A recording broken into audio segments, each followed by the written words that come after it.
함께 기도하시겠습니다. 하늘에 계신 거룩하신 아버지 하나님, 우리를 구원해 주시고 또 우리의 신앙을 보존하여 주시는 것 진심으로 아버지 하나님께 감사 찬양을 드립니다. 이 마지막 때에 더욱 우리의 마음과 생각을 사로잡고 변화시켜 주셔서 주님의 뜻만으로 채워주시고 주의 영광을 위하여 더욱 우리 각 사람 사용하여 주시기를 간절히 기도합니다. 우리 주변에 벌어지고 있는 수많은 무서운 일들, 참으로 하루 동안에 어떤 일이 있을지 우리는 예측하지 못합니다. 그러나 오직 우리를 보호하시고 지키시는 하나님의 은혜만을 의지하여 담대하게 살아갑니다. 주여, 결코 우리의 날들이 헛되지 않도록 주관하여 주시고 주의 영광을 우리의 생활을 통해서 나타내 주시기를 간절히 기도합니다. 일상생활 가운데 우리가 만나는 모든 사람들, 우리에게 주신 이 생명의 복음을 그들에게 전할 수 있도록 주님 도와주시고 함께하여 주시옵소서. 잠시 후에 하나님 나라에 각각 나타날 그때에 아무런 부끄러움 없이 칭찬과 영광 중에 주님 만날 수 있도록 도와주시기를 간절히 기도합니다. 무엇보다 우리와 혈과 육의 정을 나누고 있는 가족들 중에 아직 이뤄진 영혼들을 기억하고 더욱 주님께 간절히 기도합니다. 큰 자비와 은혜를 베풀어 주셔서 그들 마음에 변화를 주시고 전도할 기회를 허락하여 주시옵소서. 주께 모든 것을 의지하고 부탁을 드립니다. 단 주님 안에서 많은 곳에 이 한 주간 복음이 증거되고 있습니다.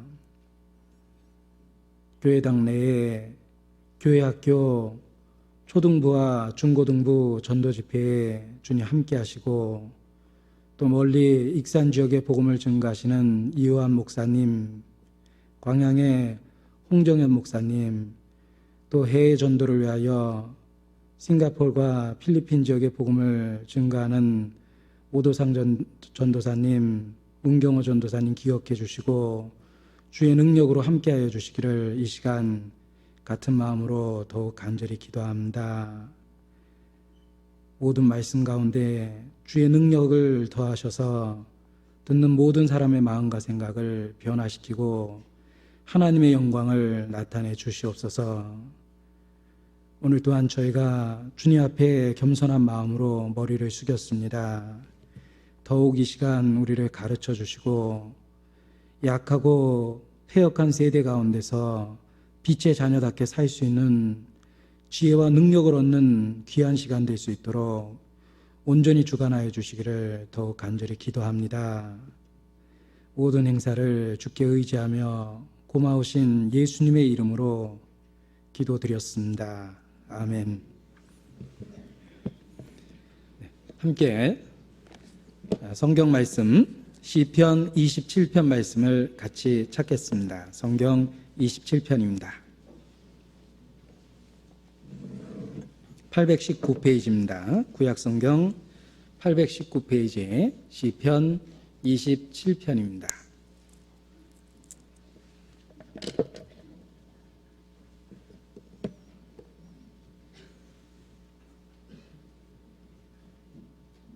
여호와는 나의 빛이요 나의 구원이시니 내가 누구를 두려워하리요.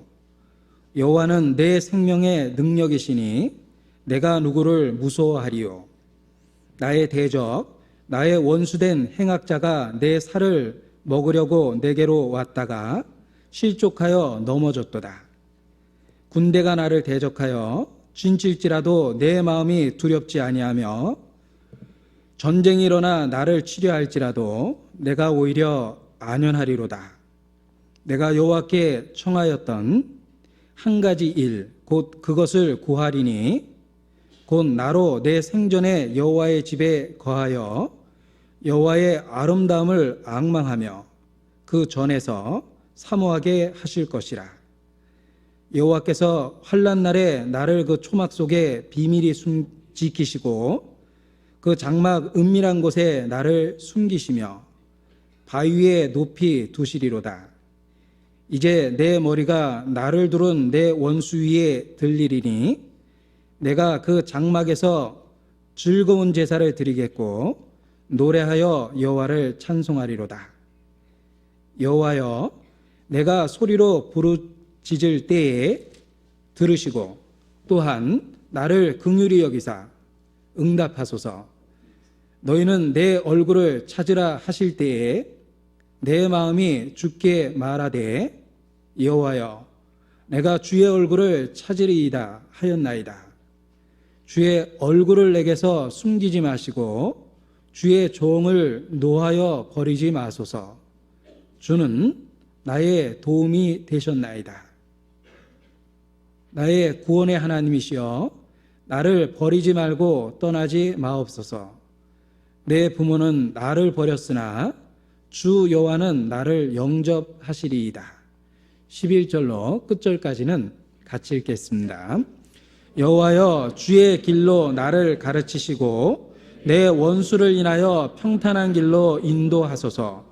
내 생명을 내 대적의 뜻에 맡기지 마소서. 위증자와 악을 토하는 자가 일어나 나를 치려 함이니이다. 내가 산자의 땅에 있으며 여호와의 은혜 볼 것을 믿었도다. 너는 여호와를 바랄지어다. 강하고 담대하며 여호와를 바랄지어다. 성경 중심 부분에 시편의 말씀이 있습니다. 그것은 우리 생활 가운데 그 말씀이 중심이 되어야 할 것도 일깨워주는 것이라고 생각합니다. 시편의 주제는 기도와 감사와 찬양, 그리고 묵상이 있고 죄에 대한 고백이 있습니다. 그리고 뿐만 아니라 그리스도에 관한 예언적인 내용도 숨겨져 있습니다. 시편의 주제는 우리의 일상생활의 신앙생활을 잘 나타내주는 그러한 주제들입니다. 신앙생활은 기도와 찬양과 감사와 묵상과 죄에 대한 고백이라고 이야기할 수 있습니다. 그러한 주제가 시편 전체에 잘 나타나 있기 때문에 많은 그리스도인들이 시편의 말씀을 보고라고 표현하기도 했습니다. 그야말로 보물창고처럼 우리의 신앙생활 가운데 큰 도움이 되는 교훈들이 가득합니다. 신약 성경에서도 시편의 말씀을 거의 100여 차례 이상 인용하고 있습니다. 대부분의 성경은 하나님께서 사람에게 말씀하신 것입니다. 그런데 시편의 표현들은 많은 부분 사람이 하나님께 말한 타입으로 되어 있습니다. 그래서 학자들은 시편을 포함한 시가서를 체험서다 이렇게 부르기도 합니다. 사람 쪽에서 하나님에 대한 찬양과 감사 그리고 신앙의 고백이 가득하기 때문에 그렇습니다. 우리의 생활 가운데서도 이 시편의 주제들이 우리의 삶을 다스리고 주관해야 된다고 생각합니다. 흔히 말하기를 시편을 많이 읽으면 기도를 잘하게 된다라고 이야기합니다. 그것은 시편의 기자가 처해 있는 상황이 우리와 비슷한 상황이라는 것을 발견하기 때문에 그렇습니다. 시편의 기자는 많은 원수들 속에 둘러싸여 있었습니다. 환난이 있었고 위기가 있었습니다. 그러한 때 하나님을 의지하고 하나님께 부르짖었던 그 내용은 현재 그리스도인의 삶의 모습 속에 비슷한 경우로서 많이 나타납니다. 그래서 우리가 처해 있는 환경이 영적 전투 속에 있고 수많은 환난과 위기 속에 있기 때문에 시편의 말씀이 우리와 환경적으로 비슷하다는 느낌을 받게 되고 그리고 하나님께서 주셨던 교훈이 현재 우리에게도 바로 적용이 될 수 있기 때문에 그러하다고 생각합니다. 시편에 나타난 그 기도의 표현들을 자신의 상황과 연결해서 자신의 상황과 연결된 말을 덧붙여서 기도하게 된다면 우리는 마땅히 구할 것을 하나님 앞에 구하게 될 수 있다라고 생각합니다. 시편에 많은 부르짖음과 기도가 있습니다. 그러한 내용을 발견할 때마다 자신의 말을 덧붙여서 또 자기의 상황을 고려한 표현을 덧붙여서 그 표현과 함께 기도하게 된다면 하나님 앞에 마땅히 구할 것을 구하는 그런 기도의 내용이 될 것이라고 생각합니다. 예를 들면 요나가 큰 물고기 뱃속에 던지어졌을 때 그가 물고기 뱃속에서 하나님께 간절히 기도합니다. 요나서 2장은 거의 요나의 기도로 이루어져 있습니다. 그런데 재미난 것은 그 요나가 물고기 뱃속에서 했던 기도가 거의 대부분 시편에 나와 있는 표현들을 인용한 겁니다. 그 캄캄한 물고기 뱃속에서 설마 요나가 성경을 뒤적였다고 생각하는 분은 없을 겁니다. 요나에겐 이미 익숙한 표현이었기 때문에 그렇습니다. 그가 평소에 시편을 가까이 했기 때문에 그 위기의 순간 속에 시편에 있는 기도의 내용으로 자신의 처지를 하나님께 부르짖을 수 있었다고 생각합니다. 마찬가지입니다. 우리가 각각 시편에 익숙해질 때 자신의 상황과 아주 비슷한 그런 기도의 내용들을 발견하게 될 겁니다. 그리고 하나님 앞에 아주 적절한 방법으로 부르짖을 수 있게 된다고 생각합니다.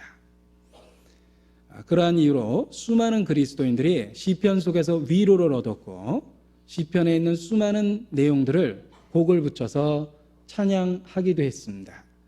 우리가 부르고 있는 수많은 찬송들 중에 시편의 내용을 직접 간접적으로 인용한 찬송이 수없이 많이 있는 것도 그런 이유라고 생각합니다.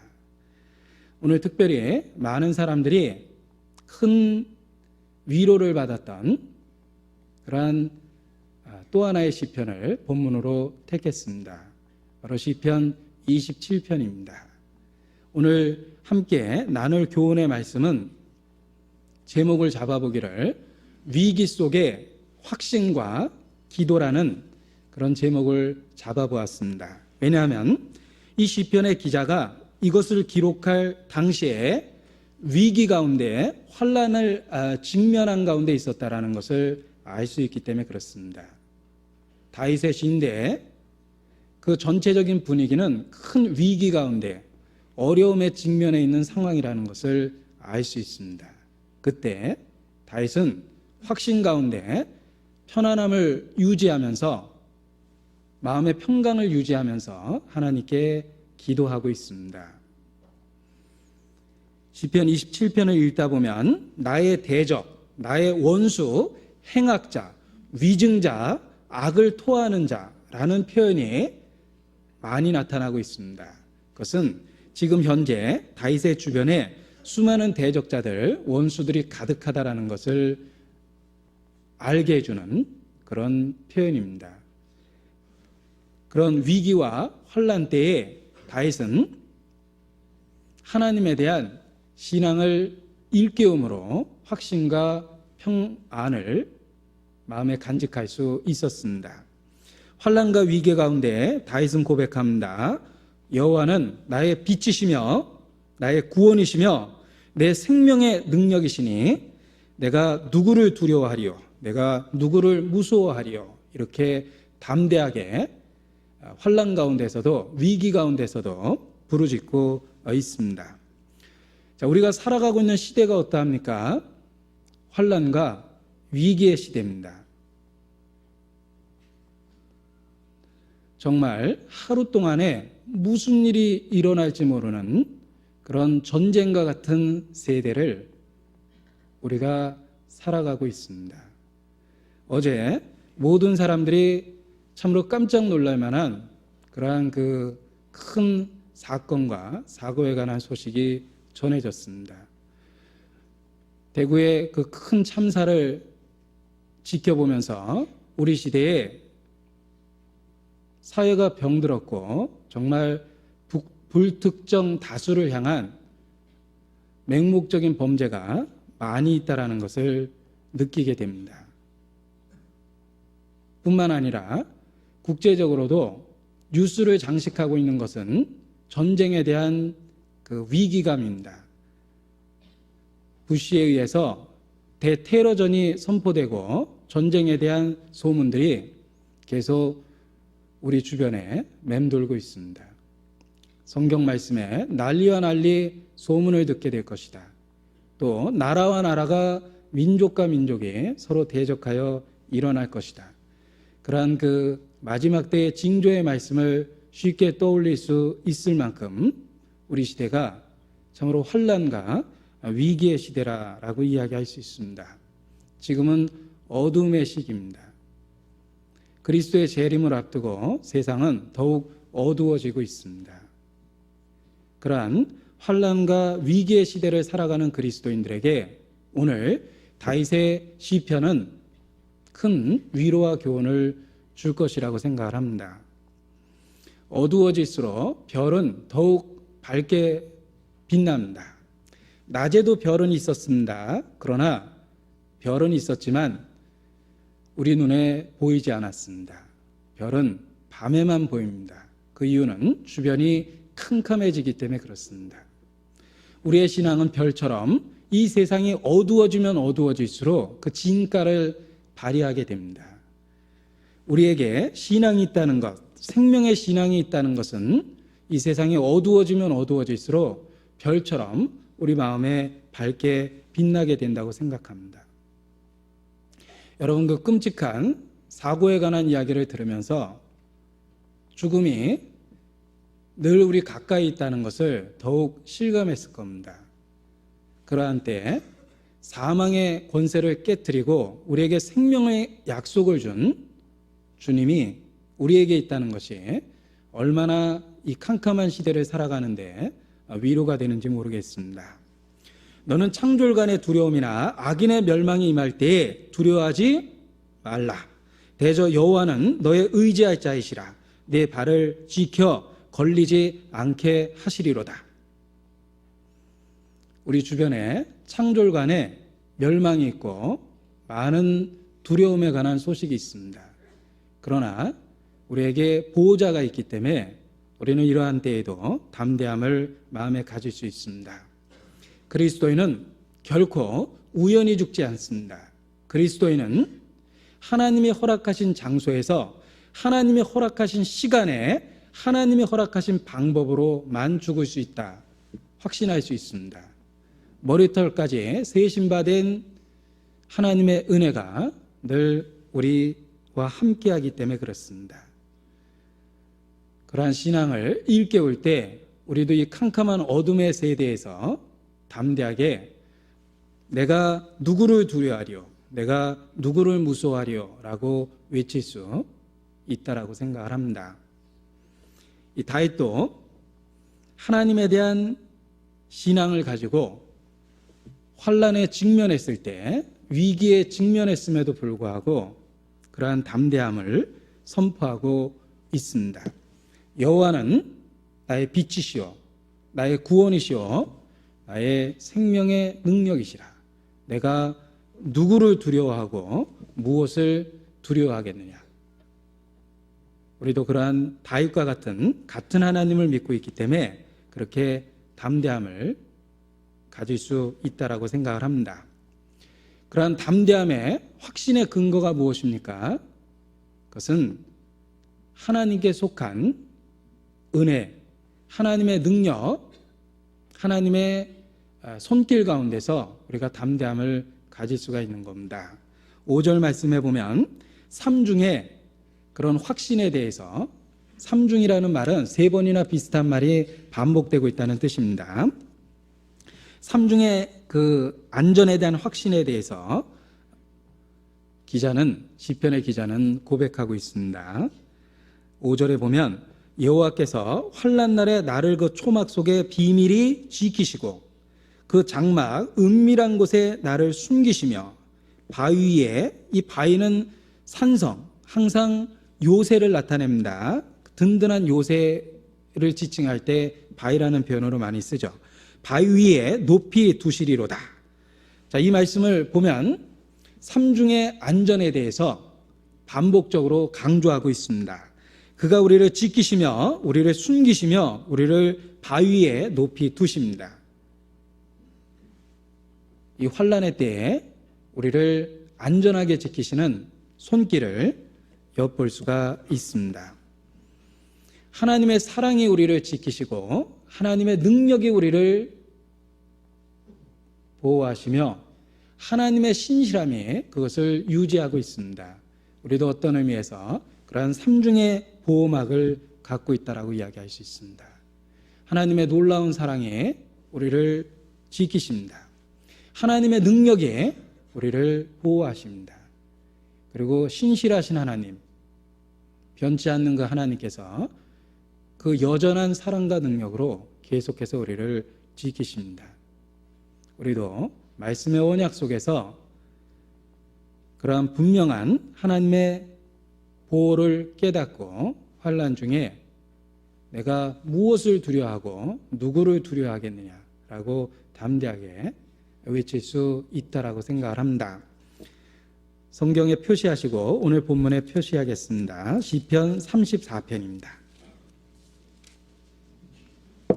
시편 34편 7절 말씀을 찾겠습니다.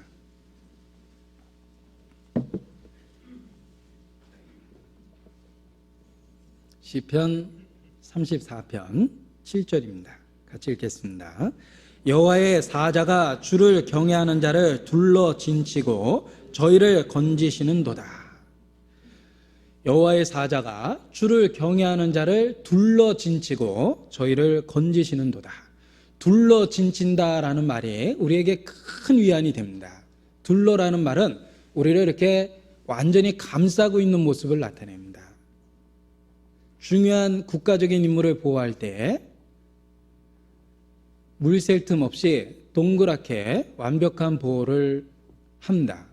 마찬가지입니다. 하나님도 우리에 대한 보호를 둘러 진치십니다. 우리를 중심으로 해서 동그랗게 둘러서 진치고 있습니다. 우리가 얼마나 안전한 하나님의 손길 안에 있는지를 일깨울 수 있는 표현이라고 생각합니다. 하나님께로서 나신 자가 저를 지키심에 그 악한 자가 저를 만지지도 못하느니라. 그러한 말씀도 역시 우리의 안전에 대해서 그 확실성에 대해서 보증하는 말씀이라고 생각합니다. 에레미야 15장입니다. 에레미야 15장 20절 21절입니다.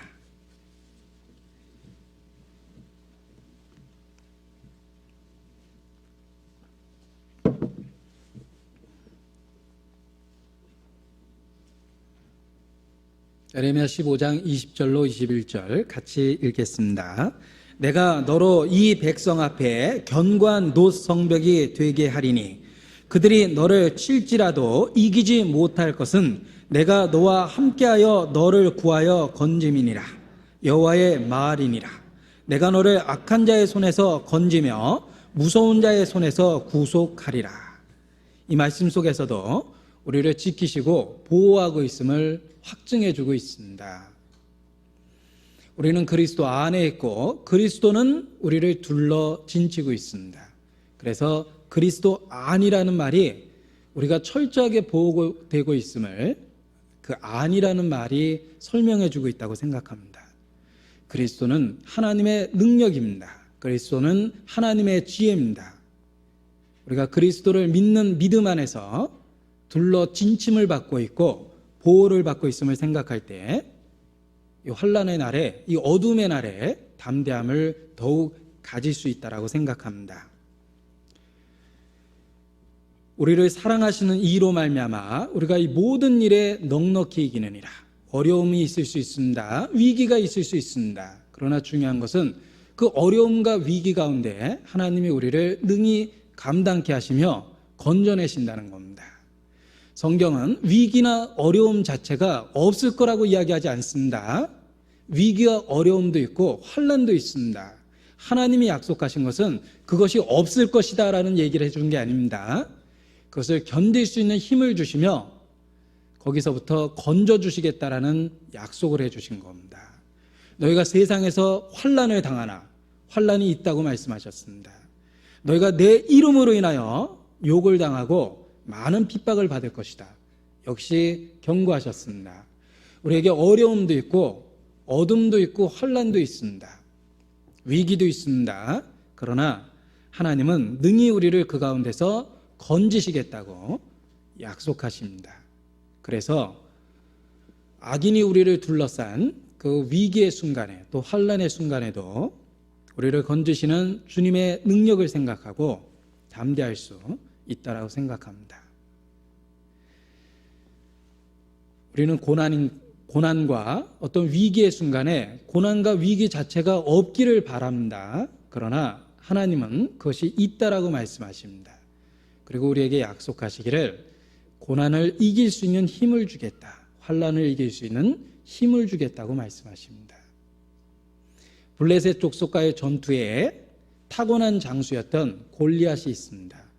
이스라엘 사람들은 골리앗이 그곳에 없기를 바랬을 겁니다. 그러나 하나님은 골리앗을 허락하셨습니다. 그리고 그들에게 골리앗을 이길 수 있는 힘을 주셔야 합니다. 그러나 그들의 두려움과 불신으로 인해서 그들은 벌벌 떨기만 했습니다. 그때 믿음의 사람 다윗이 나타났고 하나님은 다윗에게 골리앗을 이길 수 있는 힘을 주셨습니다. 그래서 하나님의 능력을 골리앗을 통해서 보여주셨습니다. 마찬가지입니다. 우리에게 차라리 위기가 아예 없었으면, 환난과 어려움이 아예 없었으면이라고 생각하지만 그것은 하나님이 약속하신 것이 아닙니다. 하나님은 위기도 있고 환난도 있고 어려움도 있을 것이라고 말씀하셨습니다. 내가 너희를 보냄이 양을 이리떼 가운데 보낸과 같도다. 위기와 환난은 있습니다. 그러나 하나님이 약속하신 것은 바로 그것을 이길 수 있고 그것을 벗어날 수 있는 능력과 힘을 주시겠다는 겁니다. 우리는 때로 우리의 연약함을 발견하면서 내 자신의 연약함과 어리석음과 무능함을 발견하면서 절망 가운데 곧잘 빠집니다. 그러나 그 절망의 순간이 최고의 역전의 기회입니다. 왜냐하면 우리의 연약함, 무능함을 발견하는 그 순간에 우리가 의지할 자가 있다는 것을 깨닫기 때문에 그렇습니다. 연약함을 발견할 때 그때 가장 강해집니다. 그리스도인이 그러합니다. 역설적으로 들리지만 사실이 그렇습니다. 우리의 무능함과 우리의 무가치함과 우리의 연약함을 발견하게 될 때 우리는 절대적으로 우리의 구주를 의지해야 한다라는 필요성을 깨닫기 때문에 그렇습니다. 나의 연약함은 그리스도의 손길을 붙잡는 계기를 마련을 해줍니다. 그래서 연약할 때 오히려 강해질 수 있습니다. 사람은 다 실상 연약합니다.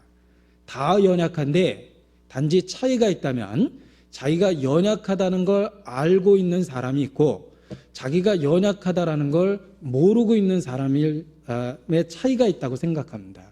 실제로 사람은 아무것도 아닙니다. 사람은 무능하고 연약합니다. 그런데 다 연약한 처지에 있지만 연약함을 알고 있느냐, 연약함을 자기가 연약한 것조차도 모르고 있느냐, 그 차이가 있다고 생각합니다. 그리스도인은 하나님 앞에서 자기의 무능함과 어리석음과 연약함과 자기의 한계를 잘 깨닫고 있습니다. 자기의 연약함을 깨닫고 있기 때문에 그리스도를 믿어야 된다라는 절대적인 그 필요성을 또한 갖고 있습니다. 그래서 그 연약함이 믿음으로 승화되고 그래서 강해질 수 있다라고 이야기할 수 있습니다. 자신의 약함을 깨닫게 되면 우리는 역설적이지만 강해질 수 있습니다. 왜냐하면 강한 자 예수 그리스도를 의지하려는 믿음의 필요성을 갖게 되기 때문에 그렇습니다. 그리고 또한 연약함을 발견함으로 인해서 겸손해질 수 있습니다. 전능자 앞에 자기를 낮출 수가 있습니다. 그리고 또한 연약함을 발견했기에 모든 영광을 하나님께만 마땅히 돌려드릴 수 있게 된다고 생각합니다. 어떤 의미에서 신앙생활은 자기의 연약함을 철저하게 발견해 나가는 과정이라고 이야기할 수 있습니다. 신앙이 성장하면 성장할수록 자기 내적 상황을 비추는 빛이 강해지기 때문에 자신의 주제를 정확하게 파악하게 됩니다. 자기의 실체를 곧 깨닫게 됩니다. 연약함과 무능함과 한계를 깨닫게 됩니다. 그러나 우리는 믿음으로 그 연약함 속에서 강한 자를 의지하는 마음을 배우게 됩니다.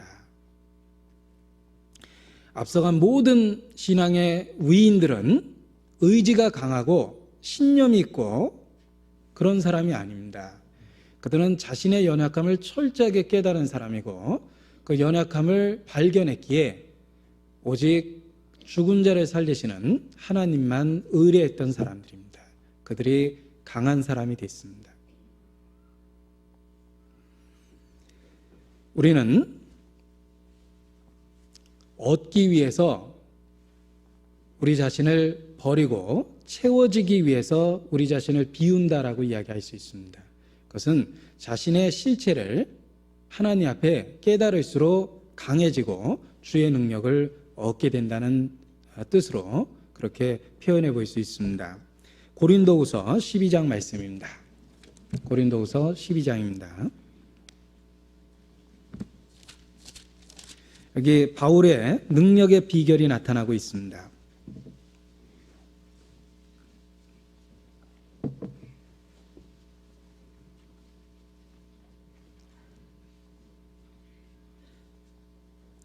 (10절) 같이 읽겠습니다.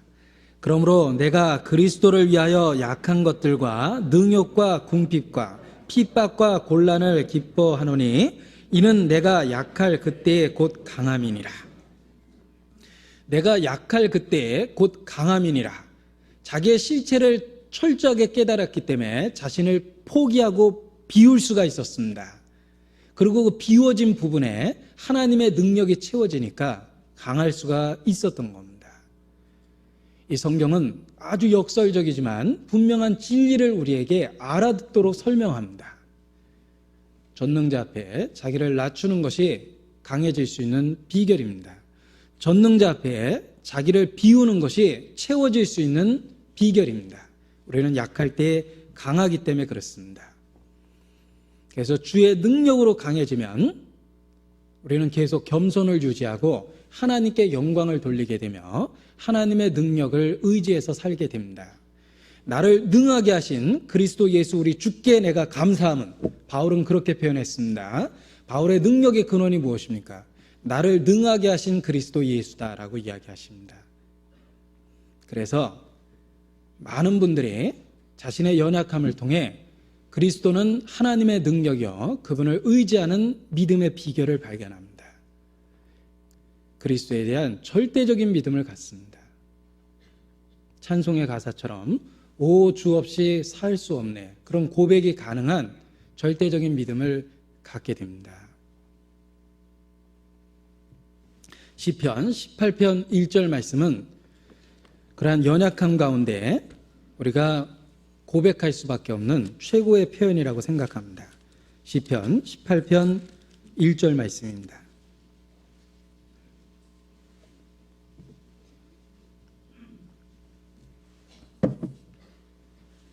같이 읽겠습니다. 나의 힘이 되신 여호와여, 내가 주를 사랑하나이다. 자, 누가 주를 사랑한다고 진실되게 고백할 수 있습니까? 자신의 연약함을 발견하고 주님을 자기의 힘의 근원으로 삼은 사람들, 그들은 참으로 주님을 사랑합니다. 왜냐하면 주님을 떠나서 하나님 앞에 존재할 의미와 가치가 없는 자기 자신을 발견하기 때문에 그렇습니다. 주님을 사랑할 수밖에 없습니다. 왜? 그분은 나의 힘이 되셨습니다. 나의 구원이시며 나의 빛이시며 나의 생명의 능력이 되셨습니다. 우리의 연약함은 이러한 진리를 우리 개인에게 체험화시켜 줍니다. 자신의 연약함이 이러한 진리를 체험화시켜 준다고 생각합니다. 나의 힘이 되신 여호와여, 정말 우리 개인에게 하나님께서 우리의 힘이 되고 있습니까?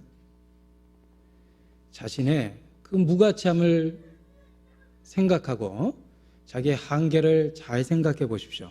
우리도 이렇게 고백할 수밖에 없습니다. 나의 힘이 되신 여호와여, 내가 주를 사랑하나이다. 우리의 연약함은 오히려 더 주님을 사랑할 수 있는 계기로 이렇게 바뀐다라고 생각합니다. 그분을 떠나서 우리는 존재할 의미도 가치도 없습니다. 나를 떠나서는 너희가 아무것도 할 수 없음이니라. 요한복음 15장에 포도나무와 가지의 비유로서 우리에게 가르쳐 주신 큰 교훈입니다. 자신의 연약함을 철저하게 발견했을 때 우리도 그 말씀 속에 말씀에 대해서 참으로 그렇다, 아멘, 그렇게 할 수 있습니다. 주를 떠나서 우리가 아무것도 아니라는 것을 우리의 연약함 속에 깨닫습니다. 나의 힘이 되신 여호와여, 내가 주를 사랑하나이다. 이렇게 고백할 수밖에 없다라고 생각합니다. 시편 27편 2절입니다. 자, 2절과 3절은 정확한 번역을 보면 2절은 과거 완료, 과거 한때 일어났던 일을 회상하는 표현이고 3절은 현재 또는 앞으로 닥칠 미래형 시제를 갖고 있습니다. 간혹 여러 번역본을 비교해 보면 그 시제에 대한 번역이 명확지 않은 경우가 있습니다. 그런데 정확한 번역을 살펴보면 2절은 과거에 이루어진 완료 시제를 갖고 있습니다. 그리고 3절은 현재, 그리고 앞으로 닥칠 미래에 대한 시제를 갖고 있는 겁니다. 그 시제를 분명히 해서 2절 제가 읽겠습니다. 나의 대적, 나의 원수된 행악자가 내 살을 먹으려고 내게로 왔다가 실족하여 넘어졌도다. 자, 다윗은 과거 자기의 삶 속에서 하나님이 베푸셨던 그 큰 능력과 구원의 사건을 기억하고 있는 겁니다.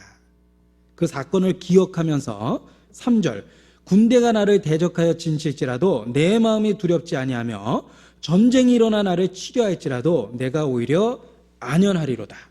현재와 미래에 대한 담대함을 고백하고 있습니다. 현재와 미래에 대한 담대함이 어떻게 생겼는지 보십시오. 바로 2절 과거에 이루어진 사건을 통해서 생긴 겁니다. 자신의 삶 속에 이미 하나님께서 과거에 베푸셨던 그 큰 은총을 기억하면서 현재의 어려움에 대한 담대함을 갖고 있고 앞으로 생길 불확실한 미래에 대한 궁극적 승리를 내다보고 있는 겁니다. 2절은 과거에 이루어진 사건을 회상하는 표현이며 3절은 현재와 미래를 내다보고 있는 사건입니다. 마찬가지입니다. 우리는 과거에 하나님께서 우리에게 주셨던 은혜들을 기억함으로 인해서 현재의 어려움에 대해서 담대할 수 있습니다. 이제까지 살아오면서 하나님이 지켜주시고 베풀어 주셨던 은혜들을 기억할 때 현재의 어려움도 하나님께서 능히 해결해 주시리라는 걸 믿을 수 있습니다. 앞으로 불확실한 미래는 어떻습니까? 이미 베풀어 준 은혜로 불확실한 미래에 대한 보장을 가질 수 있습니다. 부모 자식 간의 사랑은 하루아침에 이루어진 게 아닙니다. 출생과 더불어 수많은 사건과 환경을 겪어나가면서 이미 수없이 많은 사랑을 베풀었습니다. 그래서 현재 어려움도 그 부모가 도와줄 거라는 확신을 갖게 되는 겁니다. 혹 앞으로 어려움이 있다 하더라도 부모가 내게 큰 힘이 될 거라는 것을 믿을 수 있습니다. 그런 믿음은 살아온 그 과거의 은총 속에서 현재와 미래에 대한 믿음이 생기는 겁니다. 마찬가지입니다. 하나님께서 우리를 구원해 주셨던 사건부터 구원하신 이후 지금까지의 날들을 기억해 보십시오. 수많은 위기가 있었고 수많은 어려움이 있었고 수많은 환난이 있었습니다. 그런데 놀라운 것은 그가 우리를 지키시고 보존하셨습니다. 그래서 지금까지 하나님의 몸된 교회에 앉아있고 주님을 사랑한다 고백할 수 있고 그분께 기도와 찬양을 드리고 있는 겁니다. 현재 우리의 모습은 하나님이 과거 우리의 삶 속에서 끊임없이 은혜를 베풀어 준 결과입니다. 저절로 자란 자식 없습니다. 그 핏덩어리가 독립적인 인격체를 형성하기까지 부모의 희생과 수고가 있었습니다. 저절로 자란 게 절대 아니죠. 마찬가지입니다. 현재 우리의 모습은 저절로 된 게 절대 아닙니다. 지금까지 신앙을 지키고 있다는 것 자체가 구원해 주신 이후 하나님의 손길이 한 번도 우리를 떠나본 적이 없다는 것을 입증해 주고 있는 겁니다. 여러분, 현재 어려움이 있습니까? 현재 당면하고 있는 위기가 있습니까? 앞으로 불확실한 미래를 내다보고 혹 두려워하지 않습니까? 어떻게 벗어날 수 있습니까? 이미 베풀어 주신 은혜들을 기억해 보십시오. 이미 베풀어 주신 이루어진 은혜들을 기억할 때 우리는 현재와 미래에 대해서 궁극적 승리를 바라볼 수 있습니다. 9절 보면 27장 9절 보면 뒷부분에 이러한 고백이 있습니다.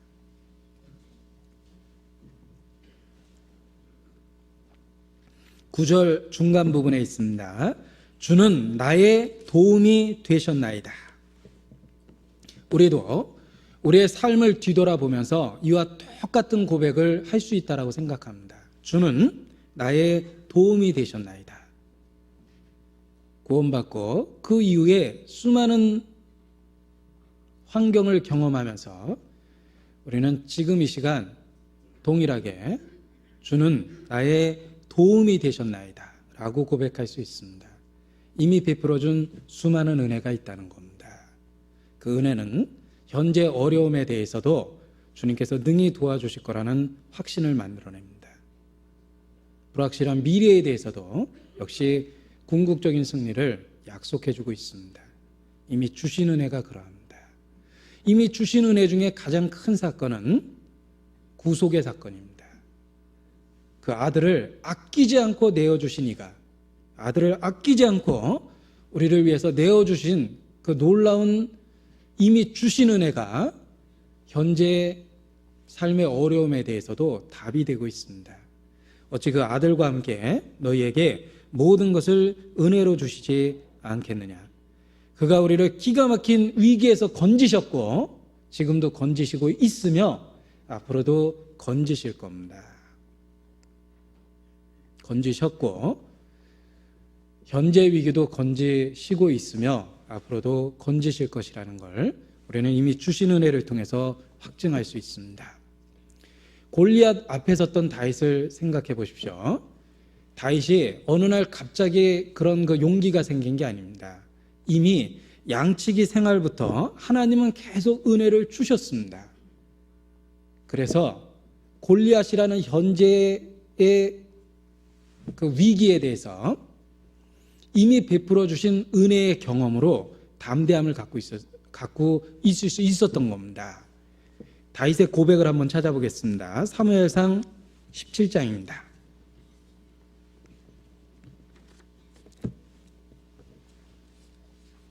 사무엘상 17장입니다.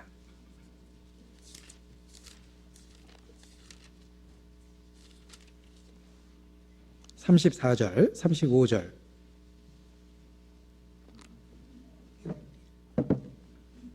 437페이지 34절로 36절까지 같이 읽겠습니다. 다윗이 사울에게 고하되 주의 종이 아비의 양을 지킬 때에 사자나 곰이 와서 양떼에서 새끼를 움키면 내가 따라가서 그것을 치고 그 입에서 새끼를 건져내었고 그것이 일어나 나를 해하고자 하면 내가 그 수염을 잡고 그것을 쳐 죽였나이다. 주의 종이 사자와 곰도 쳤은즉 사시는 하나님의 군대를 모욕한 이 할례 없는 블레셋 사람 이리이까 그가 그 짐승의 하나와 같이 되리이다. 자, 다윗이 어떻게 이렇게 용기 백배합니까? 이미 주신 은혜가 있었다는 겁니다. 내가 곰도 치고 사자도 쳤다. 하나님이 내게 그런 놀라운 은혜를 주셨었고 오늘 저 골리앗도 그와 같이 내 손에 붙이실 것이다. 그렇게 확신하고 있는 겁니다. 우리도 마찬가지입니다. 이미 주신 은혜들을 기억해 보십시오. 현재 어려움에 대해서 담대함이 생깁니다. 그가 우리와 함께 하십니다. 그는 나의 빛이시며 빛이었었다가 아닙니다. 빛이시며 나의 구원이시며 나의 능력이십니다. 현재 문제에도 그러합니다. 그래서 비록 환난과 위기가 있지만 담대하게 내가 무엇을 두려워하겠느냐 이렇게 외칠 수 있었던 겁니다. 시편 77편도 역시 같은 맥락의 말씀입니다. 시편 77편을 찾겠습니다.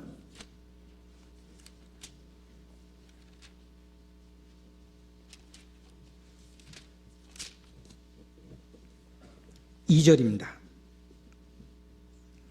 나의 환난 날에 내가 주를 찾았으며 밤에는 내 손을 들고 거두지 아니하였으며 환난 날에 하나님께 부르짖고 있죠.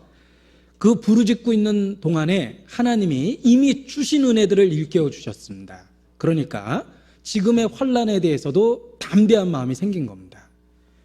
5절에 보면 내가 옛날 곧 이전 해를 생각하여 싸우며 밤에 한 나의 노래를 기억하여 마음에 묵상하며 심령이 궁구하기를 주께서 영원히 버리실까 다시는 은혜 베푸지 아니하실까. 자, 과거 옛적 하나님의 은혜를 기억하니까 그러시지 않을 거라는 걸 확신하게 된 겁니다. 지금 나를 건지실 거라는 것에 대한 확신을 한 거죠. 그래서 10절 보면 또 내가 말하기를 이는 나의 연약함이라 지존자의 오른손의 해에 곧 여호와의 예적 기사를 기억하여 그 행하신 일을 진술하리이다. 또 주의 모든 일을 묵상하며 주의 행사를 깊이 생각하리이다. 여호와의 예적 일을 기억해 보라는 겁니다. 그러면 현재 어려움은 아무것도 아니라는 거예요. 그 하나님께서 동일한 은혜와 동일한 사랑과 능력으로 해결해 주실 거라는 걸 믿을 수가 있는 겁니다. 광야에서의 이스라엘을 생각해 보십시오. 그들은 자기의 목전에서 홍해바다가 갈라지는 것을 목도했습니다. 놀라운 능력과 기적을 체험했습니다. 그들의 삶 속에서 작은 어려움들이 그 이후에 생겼습니다. 그러나 그들의 믿음을 가졌다면 원망하지 않았을 겁니다. 왜? 바다도 갈라진 걸 우리가 봤는데 하나님께서 이까지 짜질한 일을 빨리 결제 안 하실까? 그런 거 담대함이 생길 겁니다. 그러나 이스라엘은 불행하게도 큰 기적을 목도했음에도 불구하고 짜잘한 시험거리에서 넘어졌습니다. 물 없다고 하나님께 원망하고 길이 험하다고 하나님께 원망하고 고기 먹고 싶다고 하나님 원망하고 그랬습니다. 그들은 믿음을 유지하지 못했던 겁니다. 그 큰 바다가 갈라지는 기적을 묵상하고 이전에 하나님이 행하신 일을 기억했다면 하나님께서 능히 광야에서 물을 내시고 고기를 먹게 하고 그들을 보호하실 수 있었다는 걸 믿고 오히려 찬양할 수 있었을 겁니다. 자, 우리도 마찬가지입니다. 이미 주신 은혜를 우리 마음에 기억하고 또 기억하고 또 기억하고 또 묵상해야 됩니다. 그래야지만 현재 짜잘한 어려움에 대해서 담대함이 생깁니다. 아들을 아끼지 않고 내어주셨습니다. 상상할 수도 없는 은혜를 주셨습니다. 내 스스로 자신을 작게 여길 때 하나님이 나를 귀하다라고 말씀하셨습니다. 그리고 아들의 죽음으로 그것을 입증하셨습니다. 정말 나를 아들처럼 귀하게 여기고 있다는 걸 친히 입증하셨습니다. 독생자를 주셨다는 건 독생자만큼 귀하게 여긴다라는 가장 확실한 증거였습니다. 놀라운 은혜를 기억하고 묵상해 보십시오. 현재 내가 당하고 있는 작은 어려움은 틀림없이 섭리가 있습니다. 하나님이 기다리고 있다면 기다릴 만한 이유가 있는 겁니다. 하나님이 기다리시면 우리도 기다릴 수 있습니다. 이미 베풀어 주신 은혜가 현재의 작은 어려움에 대해서 강한 확신을 갖고 담대함을 유지할 수 있는 비결을 만들어준다고 생각합니다. 우리의 위기의 시절, 어려웠던 시절을 한번 돌아보십시오. 신앙생활 이후에 많은 어려움이 있고 위기가 있었습니다. 그런데 그때마다 주는 때마다 일마다 주는 나의 도움이 되셨나이다 라고 고백할 충분한 손길을 베풀어 주셨습니다. 그래서 우리가 이렇게 신앙이 보존되고 있는 겁니다. 저는 예전엔 구원해 주신 은혜에 대해서 감사한다고 주로 말했습니다. 지금은 감사를 이야기할 때 빼놓을 수 없는 게 또 하나 생겼습니다. 구원해 주시고 그가 나를 지키시고 보존하셨다는 겁니다. 어떤 의미에서 구원은 단 한 번 이루어진 사건이지만 나를 지키시고 보존하신 사건은 70번에 7번 이상 반복됐던 사건입니다. 흔들리고 넘어지고 작은 위기 가운데 절망할 때 그는 여전히 지키시고 신실함으로 내게 나를 대하시고 나를 지켜주셨습니다. 지금은 감사의 제목이 두 가지입니다. 나를 구원해 주신 것, 그리고 그가 지키시고 보존하셨다는 겁니다. 우리의 위기의 시절을 돌아보면 우리도 하나님 앞에 고백할 수밖에 없습니다. 주는 나의 도움이 되셨나이다. 그때 주께서 지키셨습니다. 그때 주님의 손길이 없었다면, 그때 주님의 도우심이 없었다면 예전의 세상으로 돌아갔고 예전에 다시 돼지가 토한 것을 구덩이에 다시 돌아가는 것처럼, 개가 토한 것을 다시 먹는 것처럼 세상 가운데 뒤섞여 버렸을 겁니다. 주님께서 지키셨고 보호하셨습니다. 살아온 수많은 나날 속에서 그 손길을 확인하고 발견할 수 있습니다. 지금까지 베풀어 주신 은혜를 기억해 보십시오. 그것은 오늘 우리에게 또한 은혜를 베풀어 주실 것에 대한 보증입니다. 이미 주신 은혜가 오늘의 은혜를 보증합니다. 불확실한 미래에 대해서 역시 주실 은혜에 대해서 보증하고 있습니다. 그리스도인의 삶의 여정을 한마디로 요약하면 주는 나의 도움이 되셨나이다 라고 우리도 다윗처럼 그렇게 이야기할 수 있다고 생각합니다. 주는 나의 도움이 되셨습니다. 그래서 지키시고 보존하셨습니다. 우리가 영원한 천국에 이를 때 구원해 주신 은혜에 감사하며, 그리고 또한 천국에 이를 때까지 지키시고 보호해 주신 은혜에 대해서 또한 감사하게 될 거라고 생각합니다. 하늘 날아갈 때에 영영 부를 나의 찬송, 예수 인도하셨네. 영영 부를 나의 찬송, 예수 인도하셨네. 구원하셨네가 아니죠. 구원하시고 인도하셨다라는 것이 우리의 찬송 제목이라고 생각합니다. 우리 마음에 참으로 감동을 자아내는 찬송의 가사가 있습니다. 지금까지 지내온 것 주의 크신 은혜라. 누구든지 공감하고 마음에 감동되는 가사라고 생각합니다.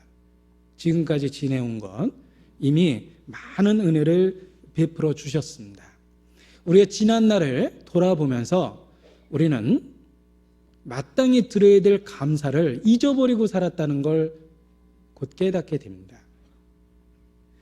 우리를 구원해 주시고 변함없는 손길로 지켜주시고 도움이 되셨음에도 불구하고 우리는 마땅히 드려야 될 감사를 잊어버리고 살아갑니다.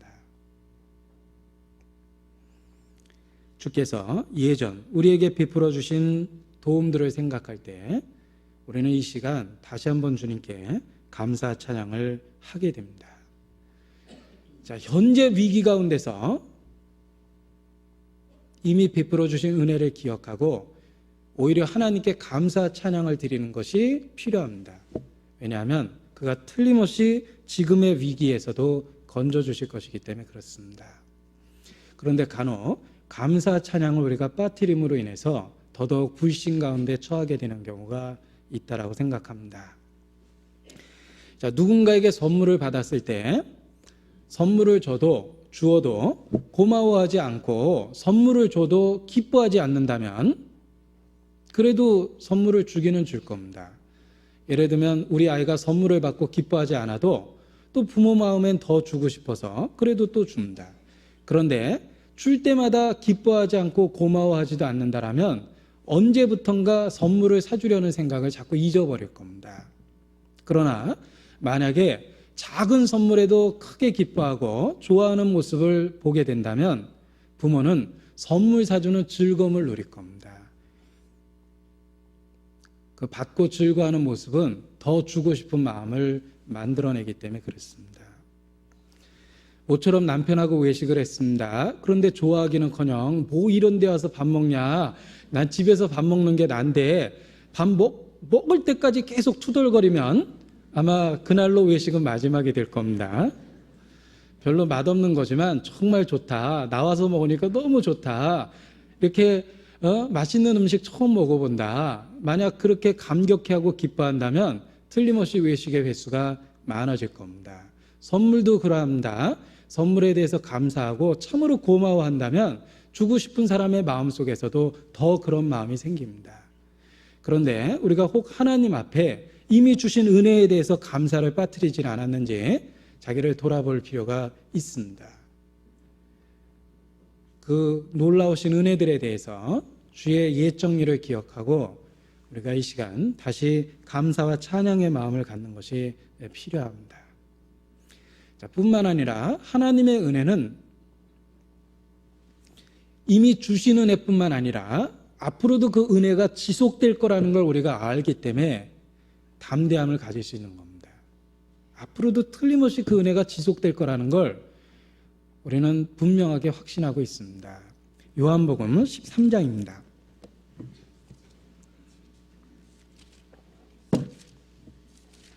요한복음 13장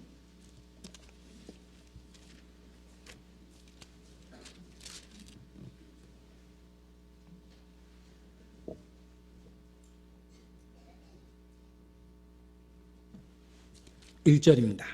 같이 읽겠습니다. 6월절 전에 예수께서 자기가 세상을 떠나 아버지께로 돌아가실 때가 이른 줄 아시고 세상에 있는 자기 사람들을 사랑하시되 끝까지 사랑하시니라. 자, 사랑하시되 끝까지 사랑하시니라. 그것이 바로 우리에 대한 그리스도의 사랑입니다.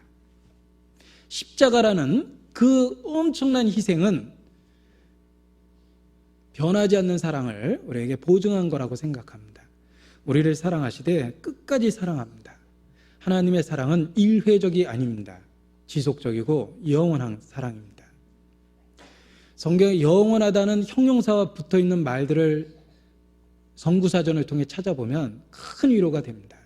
영원한 언약, 영원한 구속, 영원한 속죄, 영원한 사랑, 그 영원하다는 말과 연결되어 있는 것들을 살펴보면 우리에게 큰 위로가 됩니다.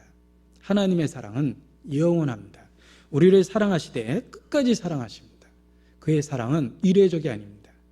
지속적이고 반복적이고 불변하는 사랑입니다. 그래서 시편에 번역할 때 인자라는 말은 그러한 하나님의 신적 사랑, 변하지 않는 사랑을 시적 언어로 번역한 단어입니다. 여호와의 인자심. 그래서 영어 번역에 endless love 또는 endless love나 constant love라고 이렇게 번역을 합니다. 변하지 않는 사랑, 끊이지 않는 사랑, 그런 의미를 갖고 있습니다. 우리를 사랑하시되 끝까지 사랑하십니다. 우리는 이 세상 사람들 살아가는 모습을 보고 그 가정의 파괴를 볼 때가 많이 있습니다. 단란했던 가정이 배우자의 부정과 배신으로 인해서 깨어지는 경우가 있습니다. 그러한 그 비극을 볼 때마다 우리에 대한 하나님의 사랑을 기억합니다. 그 사랑은 변하지 않는 사랑입니다. 세상 사람은 결혼할 때 보면 정말 그 사랑을 맹세하고 둘이 서로 위하고 아껴주는 모습을 볼 수 있습니다. 그러나 그 혼인의 맹세를 깨고 서로 미워하고 등을 돌리는 사람이 얼마나 많습니까? 그래서 그런지 유행가 가사 보면요, 뭐 사랑했는데 이런 그 표현이 많습니다. 그 과거로 표현된 그런 그 가사들이 많더라고요. 뭐 사랑이 미움되면 어떻게 할까요? 뭐 이런 그 가사인데, 그런 유행가의 가사가 사람들에게 이렇게 회자되는 것은 그들의 삶의 모습과 비슷하기 때문에 그렇습니다. 공감할 수 없는 가사의 내용의 노래를 부르는 사람은 별로 없을 겁니다. 그들의 사랑의 모습이 그렇게 수시로 변하기 때문에 그런 류의 유행가 가사가 유행한다고 생각합니다. 그러나 우리가 그런 그 깨지는 사랑들을 볼 때마다 정말 변하지 않는 하나님 사랑 속에 있다라는 걸 발견하고 더욱더 감사 찬양을 하게 됩니다. 우리를 사랑하시되 끝까지 사랑하십니다. 그래서 사랑하셨고 지금도 사랑하시고 있고 앞으로도 사랑하실 겁니다. 그의 사랑은 영원한 사랑이기 때문에 그렇습니다. 에레미야 31장 3절입니다.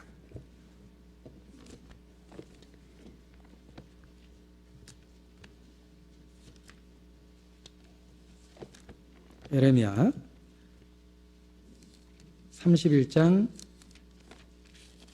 3절 말씀입니다.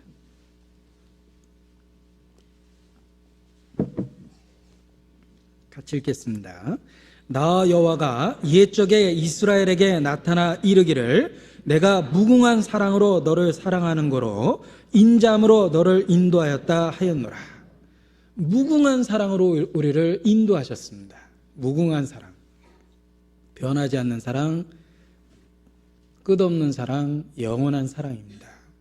여기 이스라엘에게라고 되어 있는데 혹 마음에 걸리는 분이 있을지 모르겠습니다. 이스라엘에게 준 축복이 교회에게 주어진 겁니다. 그래서 처음에 예수께서 이스라엘의 잃어버린 어린 양에게 왔다라고 말씀하셨는데 그 나라의 본자손은 쫓겨날 것이라고 말씀하셨습니다. 그리고 이제 그 사랑을 더 넓혀서 온 세상에 주셨습니다. 궁극적으로 교회에게 주신 사랑입니다. 그래서 이스라엘에게 준 축복이 교회에게 준 축복으로 바뀐 그러한 이해는 얼마든지 들을 수 있습니다. 믿음을 따라 난 그리스도인이 같은 믿음을 따라 아브라함의 참된 후손이 된다고 말씀하십니다. 그래서 그런지 아브라함의 후손에 대한 이야기를 할 때 때로는 하늘의 별과 같이 많게라고 이야기하셨고 때로는 땅의 모래처럼 많게라고도 표현하셨습니다. 그래서 혹자는 하늘의 별처럼 많다라는 건 바로 믿음의 후손 그리스도인 교회를 나타내고 땅의 모래처럼 많다라고 표현하신 것은 육신의 후손 이스라엘 민족을 나타낸 것이다. 이렇게 해석을 하는데 그것은 많은 사람들에 의해서 공감되는 해석 중에 하나입니다. 자, 우리를 사랑하시되 무궁한 사랑으로 인도하셨습니다. 그래서 우리는 마음의 즐거움을 갖고 담대함을 가질 수가 있는 겁니다. 그의 사랑이 이 환난의 때에, 이 위기의 때에 우리에게 담대함과 평강을 줍니다. 그 사랑, 그분의 사랑이 우리에게 만들어낸 담대함입니다. 하나님의 사랑은 결코 변개치 않는 사랑입니다. 여호와의 은사와 부르심에는 후회하심이 없다. 그러한 표현의 의미를 우리가 참으로 깨닫는다면 하나님 사랑이 절대 변하지 않을 거라는 걸 더욱 확신할 수 있습니다. 그분의 은사와 부르심에는 후회하심이 없습니다. 하나님께서 나를 구원하시고 구원하신 걸 후회하지 않는다는 뜻입니다. 간혹 육신을 갖고 있는 부모는 자식을 낳고 후회하기도 합니다. 그러나 하나님은 결코 변개치 아니하시고 후회하지 않으십니다.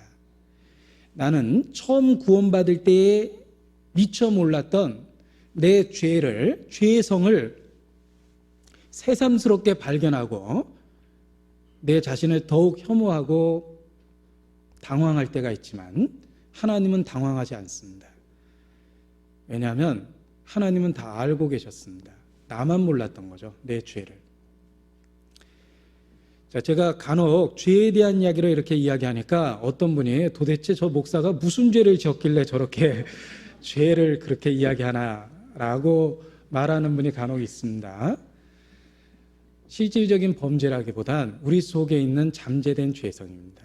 끔찍한 범행을 신문을 통해서 볼 때마다 그 죄에 대한 그 놀라움과 분노를 갖지만 우리의 마음을 잘 살펴보면 우리 마음 속에도 그런 아주 극단적인 그 죄성이 있습니다. 하나님이 막아주지 않았다면 우리도 똑같은 경우로 신문에 이름이 나올 수도 있다는 겁니다. 똑같은 환경 속에서 살았다면 우리도 별 수 없었을지도 모릅니다. 그런데 막아주신 하나님의 은혜, 건져주신 하나님의 은혜가 있기 때문에 우리가 전혀 다른 모습으로 빛의 자녀로서 소금으로서 살아가고 있다고 생각합니다. 하나님의 사랑은 변하지 않습니다. 결코 그의 은사와 부르시면은 후회하심이 없습니다. 그래서 우리가 그 놀라운 사랑 앞에서 누가 우리를 그리스도의 사랑에서 끊을 수 있겠느냐? 우리도 바울과 함께 담대하게 이 세상에 대해서 이렇게 부르짖을 수 있습니다. 누가 우리를 그리스도의 사랑에서 끊을 수 있습니까? 우리를 향한 그리스도의 놀라운 사랑에 우리를 건지셨고 지금까지 지켜주셨고 지금 현재 위기 속에서도 건져주실 것이며 앞으로 불확실한 미래에 대해서도 그가 여전히 우리와 함께 하셔서 무궁한 사랑으로 우리를 건지실 겁니다.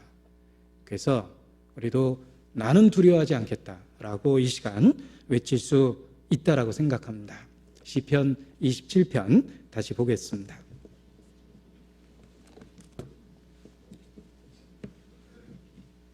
4절입니다. 내가 여호와께 청하였던 한 가지 일 곧 그것을 구하리니. 자, 여기 청하였던 그 한 가지를 구하겠다라는 표현을 잘 생각해 보면 청하였던 한때 그랬다는 뜻이죠. 그 다음에 그것을 지금 구하겠다라는 말은 과거에도 청했고 계속해서 그것을 사모하고 구했다는 뜻입니다. 내가 여호와께 예전에 청하였던 그것을 지금 구하겠다는 말입니다. 그는 과거로부터 지금까지 계속해서 끊임없이 하나님께 간구하고 있다는 뜻입니다. 갑자기 그냥 어떤 마음이 생겨가지고 하나님 뜻대로 살겠다라고 구하고 있는 게 아니고요. 청하였던 것을 구하고 있는 거니까 결국은 계속적으로 과거에서부터 지금까지 구하고 있는 거라는 걸 알 수가 있습니다. 그것은 마음에 끊임없는 지속적인 소원이 바로 하나님을 향한 소원이라는 겁니다. 여러분, 어린아이에게 갑자기 뭐 사줄까? 라고 물어보십시오. 아이가 당황해합니다. 컴퓨터, 아니 오락기, 아니 저기 동화책, 아니 장난감 뭐 사줄까? 갑자기 그러면 틀림없이 아이가 막 당황합니다. 그런데요, 정말 아이가 계속해서 갖고 싶었던 것이 있다고 생각해 보죠. 우리 아이 경우는 핸드폰입니다. 아직 사주지 못하고 있지만 아무튼 그게 마음에 계속 소원이라면 딱 아무 때나 물어봐도 지난번에 말했잖아 그거라고 대번에 똑같은 얘기를 합니다. 그거는 그 소원이 일시적이거나 돌발적이 아니라 계속해서 있었던 소원이라는 거죠. 시편의 기자도 그렇습니다. 내가 청하였던 것을 구하겠다라는 말은 이 시편의 기자의 마음속에 계속해서 하나님에 대한 것을 사모했다는 뜻입니다. 돌발적이거나 일시적인 소원이 아니라 늘 마음에 하나님에 대한 것을 사모하고 삶의 방향을 그렇게 갖고 있었다는 겁니다. 그래서 청하였던 것을 구하겠다라는 이런 혼합된 시제, 과거에 청하였던 것을 지금도 구하겠다라는 혼합된 시제를 사용해서 두 번 반복해서 이야기한 겁니다. 내가 여호와께 청하였던 한 가지 일 꼭 그것을 구하겠다 그랬는데 이 한 가지라는 것은 중요성을 나타냅니다. 우선순위를 나타냅니다. 한 가지 소원이라는 말은요, 그 중요성이나 삶의 우선순위를 가르쳐주는, 무엇을 최고로 생각하는지 최우선으로 하는지를 일깨워주는 표현이라고 이야기할 수 있습니다. 우리 삶 속의 우선순위가 무엇입니까? 우리 마음속에 최고로 중요한 게 무엇입니까? 시편의 기자는 여호와의 집에 거하는 것이다, 하나님의 아름다움을 사모하는 것이라 라고 고백합니다. 우리도 마땅히 주의 전에 거하기를 사모하고 주님께 속한 아름다운 것들을 앙망하는 마음이 있어야 된다고 생각합니다. 한 가지 소원입니다. 자, 누가 이런 재미난 이야기를 만들었습니다. 램프의 요정이 나타났대요. 그러면서 딱 한 가지 소원을 들어주겠다라고 이야기를 했습니다. 대부분 세 가지 소원인데 한 가지 소원, 바빴나 봅니다. 딱 한 가지 소원을 들어주겠다고 이야기했습니다. 이 사람이 뭘 구할까라고 생각해 보니까 여러 가지가 생각이 나더래요. 돈도 있어야 되겠고, 이쁜 여자도 있었으면 좋겠고, 결혼도 좀 하고 싶고, 그래서 한 가지라고 그러니까 그걸 빠른 속도로 한꺼번에 얘기했대요. 돈, 여자, 결혼. 그래가지고 빨리 얘기했습니다. 그랬더니 돈 여자하고 결혼을 했대요.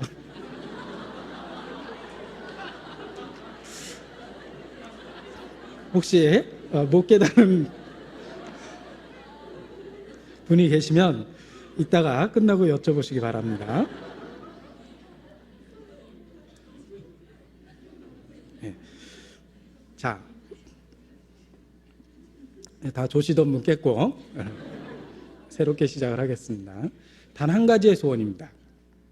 단 한 가지의 소원은 우리의 삶의 우선순위를 나타내는 거죠.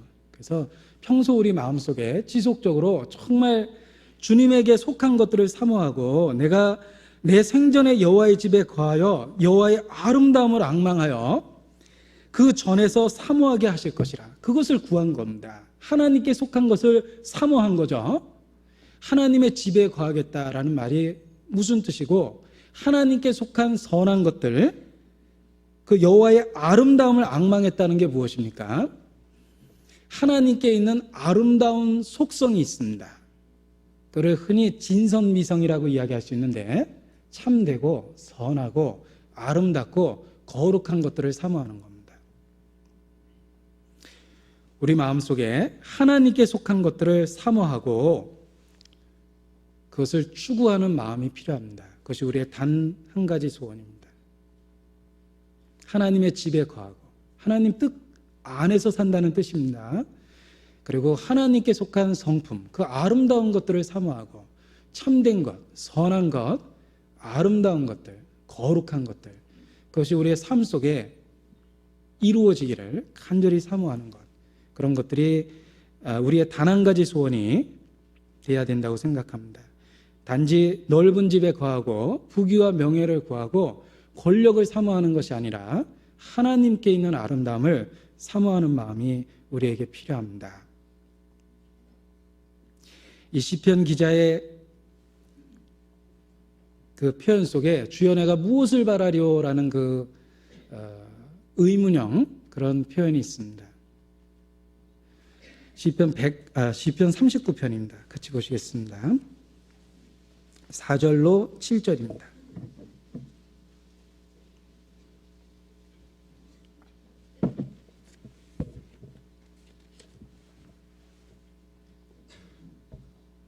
(4절로 7절) 같이 읽겠습니다. 여호와여, 나의 종말과 연한의 어땀을 알게 하사 나로 나의 연약함을 알게 하소서.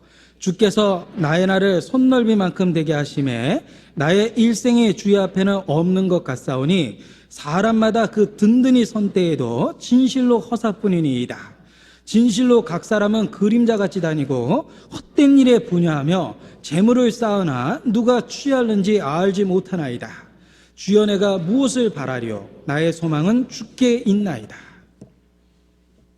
자, 우리의 단 한 가지의 소원도 이 시편의 기자와 일치해야 된다고 생각합니다. 주여, 내가 무엇을 바라리요? 나의 소망은 주께 있나이다.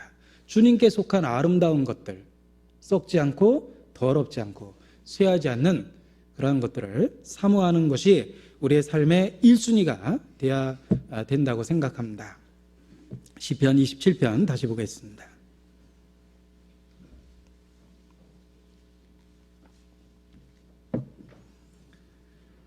시편 27편의 전체적인 분위기는 위기와 환난을 직면한 가운데의 확신이죠. 그리고요, 그 확신을 갖게 된 이유가 있습니다. 왜냐하면 이 시편 27편의 절반 정도는 기도입니다. 그래서 7절로 12절까지는 기도의 내용으로 되어 있어요. 위기와 환난 가운데 바로 이와 같은 간절한 기도, 간절히 메어 달리는 기도가 담대함을 만들어준 겁니다. 시편 34편입니다. 4절로 6절.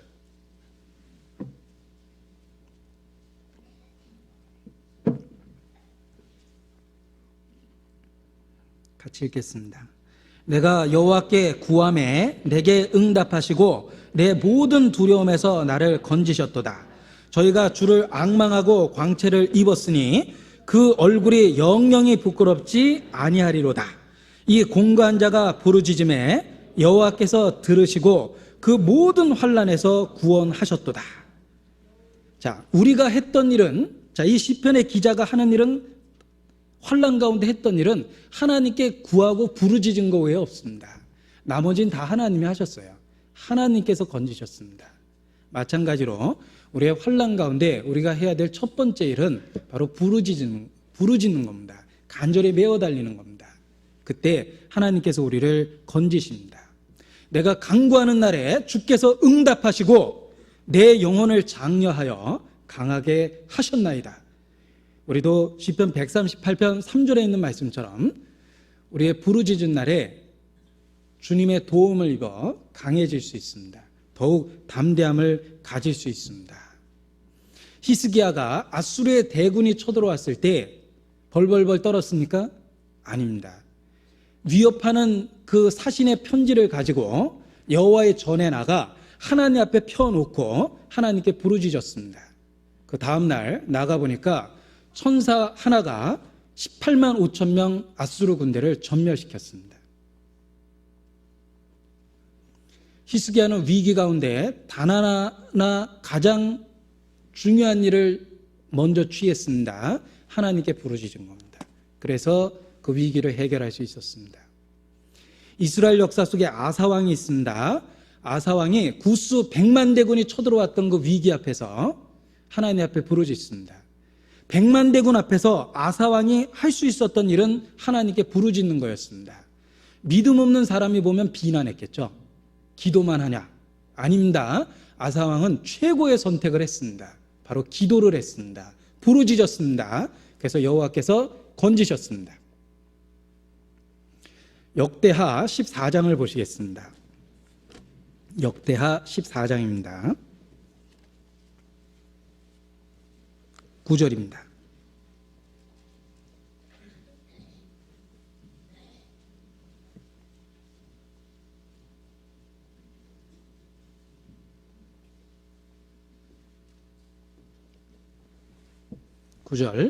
구스 사람 세라가 저희를 치게 하여 군사 100만과 병거 300승을 거느리고 전차부대죠, 요즘 말로.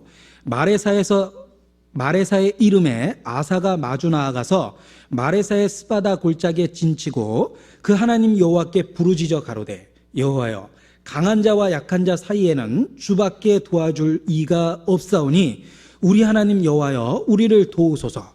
우리가 주를 의지하오며 주의 이름을 의탁하옵고 이 많은 무리를 치러 왔나이다. 여호와여 주는 우리 하나님이시오니 원컨대 사람으로 주를 이기지 못하게 하옵소서 하였더니 여호와께서 승리케 하셨습니다. 아사는 100만 대군 앞에 기도로서 승리를 이루었습니다. 우리에게도 삶의 환난과 위기가 있습니다. 하나님은 결코 평탄한 길을 약속하지 않았다. 처음에 이야기했습니다. 그 삶의 위기 가운데 우리가 해야 될 최고의 일은 부르짖는 겁니다. 우리의 기도를 들으시는 주께서 우리와 함께 계십니다. 우리의 최고의 무기는 부르짖는 겁니다. 하나님은 응답하십니다. 그래서 시편 27편은 위기 가운데서도 담대함이 엿보이는데 바로 그 담대함이 절반이나 되는 기도 속에서 나왔다는 걸 알 수 있습니다. 우리가 하나님께 부르짖을 때 가장 강할 수 있습니다. 그래서 역설적이라고 그랬죠? 연약하기 때문에 강합니다. 연약하기 때문에 기도할 수밖에 없었습니다. 그래서 주께서 우리를 강하게 하시는 겁니다. 시편 27편 다시 보겠습니다. 시편 27편 7절로 12절까지 바로 이와 같은 기도의 내용입니다. 우리는 기도를 통해서 하나님의 능력을 바라보고 의지할 수 있습니다. 자, 전기 소켓 꽂는 뭐라 그러나 사시꼼이라고 그러나요? 어휘력이 떨어집니다. 근데 아무튼 뭐 동그랗게 생겨서 이렇게 딱 꽂는 거 있잖아요. 그런데 그건 아주 작아 보이지만요, 그 안에서 발전소에 어마어마한 전기를 다 끌어다 쓸 수가 있습니다. 작은 전기 소켓 하나에 엄청나게 큰 발전소가 연결이 되기 때문에 끊이지 않고 전기를 공급받을 수 있습니다. 수도꼭지도 마찬가지입니다. 수도꼭지 작다고 우습게 보면 안 됩니다. 틀어놓으면 온 집안을 물바다로 만들어 놓을 만큼 엄청난 양의 물과 연결되어 있는 겁니다. 우리의 기도의 손이 때로는 수도꼭지처럼 작아 보이고 사시꼬미처럼 작아 보이지만 하나님의 엄청난 능력과 연결되어 있다는 걸 생각할 때 우리는 담대함을 가질 수 있습니다. 거기다 연결하면 무엇이든지 할 수 있습니다. 무한한 자원과 우리가 연결되어 있다는 겁니다. 자, 7절 기도의 내용입니다. 여호와여, 내가 소리로 부르짖을 때에 들으시고 또한 나를 긍휼히 여기사 응답하소서. 자, 응답하소서의 그 부르짖는 근거가 무엇이냐면요, 나를 긍휼히 여기사 응답하소서 그랬습니다. 우리의 의를 의지하는 게 아닙니다. 하나님의 긍휼을 의지해서 기도하는 겁니다. 우리가 주께 기도하는 것은 그 근거가 아주 분명합니다. 주의 긍휼을 의지해서 기도하는 겁니다. 주의 긍휼은 십자가 속에 나타났습니다. 우리가 십자가를 의지해서 기도할 때 주의 긍휼을 의지해서 기도하는 것이며 주님은 주의 긍휼로 응답하십니다. 지상에서 지극히 높은 하나님까지 연결될 수 있는 기도의 채널은 하나님의 긍휼로만 가능합니다. 오직 하나님의 긍휼로만 우리에게 응답해 주실 수 있습니다. 무당이 신을 부르기 위해서 며칠 동안에 내린 구슬합니다. 그래서 정성이 갸륵해서 뭐 귀신이 내려왔다라고 얘기하는데, 우리가 하나님의 은혜는 무당이 굿하는 것처럼 그 정성을 다해 가지고 하나님을 감동시키는 게 아니에요. 하나님은 그의 긍휼 때문에 우리에게 응답하시는 겁니다. 그의 놀라운 사랑 때문에 우리에게 응답하시는 겁니다. 다니엘은 믿음의 사람이었습니다. 다니엘은 자신의 기도가 왜 하나님 앞에 연락되는지 잘 알고 있었어요. 그것은 바로 하나님의 놀라운 긍휼 때문입니다. 우리의 기도를 들으시는 하나님의 긍휼을 생각해 보십시오. 우리의 의가 아니라 그의 긍휼로 인해서 우리의 부르짖음에 그가 응답하십니다. 다니엘서 9장입니다.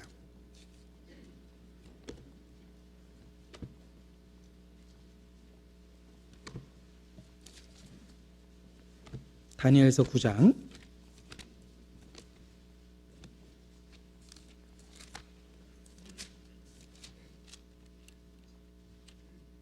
18절, 다니엘의 긴 기도가 기록되어 있습니다. 18절, 나의 하나님이여 귀를 기울여 들으시며 눈을 떠서 우리의 황폐된 상황과 주의 이름으로 일컫는 성을 보옵소서.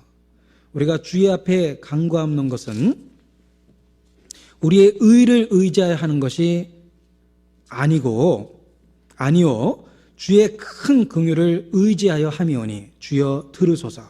주여 용서하소서. 주여 들으시고 행하소서. 지체치 마옵소서. 나의 하나님이여 주 자신을 위하여 하시옵소서. 이는 주의 성과 주의 백성이 주의 이름으로 일컫는 바 됨이니이다. 다니엘의 기도가 왜 응답됐는지 우리 알 수 있습니다. 다니엘은 자신의 의를 의지한 게 아니라 하나님의 긍휼을 의지했습니다. 하나님의 이름과 하나님의 영광을 위해서 응답해 주기를 기도했습니다. 그래서 하나님이 응답하신 겁니다. 다니엘이나 다윗이나 마찬가지입니다. 우리의 기도의 응답이 하나님의 놀라운 긍휼로 인함이라는 걸 잘 알고 있었다는 겁니다. 우리의 정성에 대해서 응답하는 게 아닙니다. 하나님의 놀라운 자비가 우리 같은 죄인의 작은 음성, 연약한 음성을 듣게 되는 겁니다. 주의 긍휼로 인하여 우리에게 응답하시는 겁니다. 13절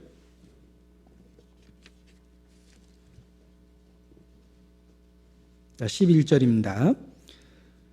여호와여 주의 길로 나를 가르치시고 내 원수를 인하여 평탄한 길로 인도하소서. 자, 우리의 기도의 내용 중에 이 중요한 내용도 반드시 들어가야 된다고 생각합니다. 우리를 가르치시고 인도하소서 그랬습니다. 자, 어떻게 하면 가르치시는 주님 앞에 우리가 잘 배울 수 있을까? 자, 여러분 어떻게 하면 잘 배울 수 있을까 생각해 보신 적 있습니까? 가르치소서, 인도하소서라고 우리가 마땅히 기도해야 되는데 어떻게 하면 가르치는 주님 앞에 잘 배울 수 있을까? 그 비결은 행하려는 마음입니다. 주님이 나를 가르치시면 그대로 살겠습니다.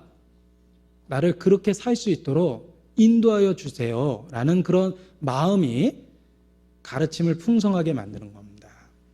예를 들면 8절 너희는 내 얼굴을 찾으라. 다시 읽겠습니다. 너희는 내 얼굴을 찾으라 하실 때 그렇게 말씀하셨죠? 그렇게 가르치신 겁니다. 내 마음이 주께 말하되 여호와여 내가 주의 얼굴을 찾으리이다. 가르치니까 응답한 거예요. 바로 이와 같이 우리가 잘 배울 수 있는 방법은 그 가르침의 응답, 행하겠다라는 의지를 가져야지만 잘 배울 수가 있는 겁니다. 여러분 혹 어떤 배움의 한계를 느끼고 어느 순간 여러분의 성경의 지식에 성장에 멈춰 있다라는 느낌을 혹 갖고 계십니까? 덜 가르친 게 아닙니다. 행하는 걸 중단했기 때문에 배우는 게 중단된 거예요. 어느 분은 신앙생활 가운데 성장을 잘 하다가 어느 순간에 딱 멈춰버립니다. 그리고 똑같은 삶이 반복됩니다. 나아지는 것이 전혀 없습니다. 날로 더욱 귀하다라고 찬송을 했는데 그저 예전하고 비슷하다는 느낌만 받습니다. 왜 배우는 것이 중단되어 있습니까? 하나님께서 가르침을 중단하셨습니까? 아닙니다. 왜 배움이 중단됐냐면 순종, 행함이 중단됐기 때문에 그 선에서 배움이 중단된 겁니다.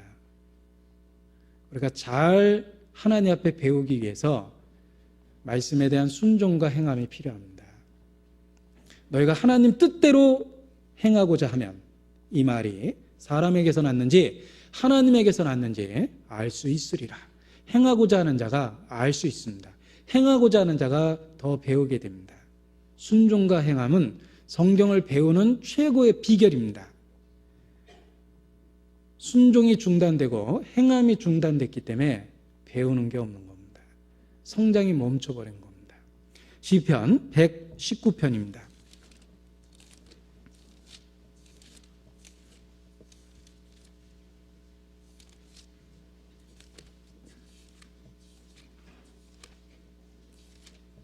시편 119편 33절 34절입니다.